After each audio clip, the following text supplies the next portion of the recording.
Hello friends, welcome back to my channel. তো আজকে আমরা বানাবো পালক পনির।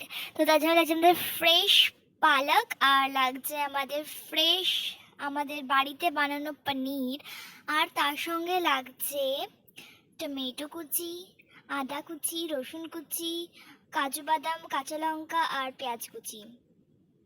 আর তার সাথে লাগছে কিছু মশলা। সেই মশলাগুলো হলো লঙ্কার গুঁড়ো, জিরের গুঁড়ো, ধনের গুঁড়ো, আর তার সাথে লাগছে হিং আর ফ্রেশ ক্রিম, যেটা আমাদের লাস্টে লাগবে। তো আমরা গরম জল বসিয়ে দিয়েছি, তার মধ্যে কাজু দিয়ে দিয়েছি। এবার আমরা তার মধ্যে শাক দিয়ে দেবো। তো আমরা বেশিক্ষণ রাখবো না, তো ওটা পালকটাকে হালকা একটু জাস্ট ভাপ দেওয়ার জন্য আমরা এটা করছি। এবার নাড়িয়ে চাড়িয়ে নেব। এবার আমরা আইস ওয়াটারটা তৈরি করে রেখেছি, তো দেখতেই পাচ্ছেন। তার মধ্যে এবার আমরা পালকগুলোকে দিয়ে দেবো। আর এটা করলে না পালকটা আরও গ্রিন কালারে চলে আসবে। এবার আমরা ওটাকে ব্লাইন্ডারে দিয়ে এটাকে আমরা ব্লাইন্ড করে নেব, পেস্ট তৈরি করে নেব। দেখতেই পাচ্ছেন কালারটা কি সুন্দর এসছে, এরকমই ঘন হবে, এর চেয়ে বেশি পাতলা হলে ভালো লাগবে। এবার আমরা পেঁয়াজগুলোকে ভেজে নেব গোল্ডেন গোল্ডেন কালার করে।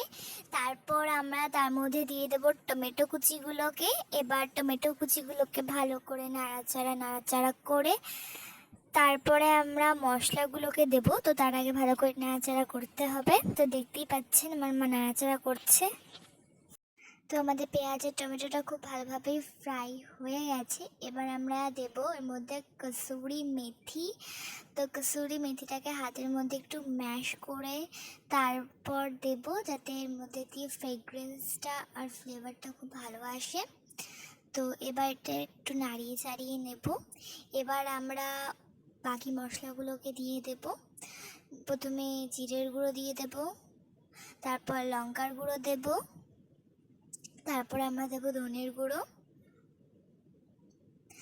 তো এই মশলাগুলো দেওয়ার পর আমরা এটাকে ভালোভাবে মিশিয়ে নেব। দেখতেই পাচ্ছেন। এবার ভালো করে মিশিয়ে নেওয়ার পর আমরা এর মধ্যে আন্দাজ মতো নুন দিয়ে দেব। তো তারপরে আবার একটু ভালো করে মিশিয়ে নেব ওটাকে।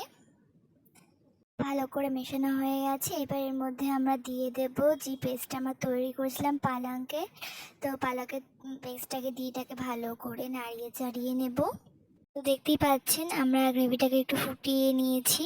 তো তারপর আমরা একে একে পনির দিয়ে ওটাকে সার্ভ করে নেব। তো তারপর আমরা ওর উপরে একটুখানি ফ্রেশ ক্রিম দিয়ে দেব, যাতে ওটা আরও টেস্টি হয়ে যায়। তো আমার এখনই দেখেই খিদে পাচ্ছে। তো আশা করি আপনাদের এই ভিডিওটা ভালো লেগেছে। ভিডিওটা ভালো লাগলে লাইক কমেন্ট শেয়ার করবেন। আর আমার যদি ইউটিউব চ্যানেলটাকে সাবস্ক্রাইব না করে থাকেন, এখনই সাবস্ক্রাইব করে নেবেন। আর আবার পরের ভিডিওতে দেখা হবে। বাই।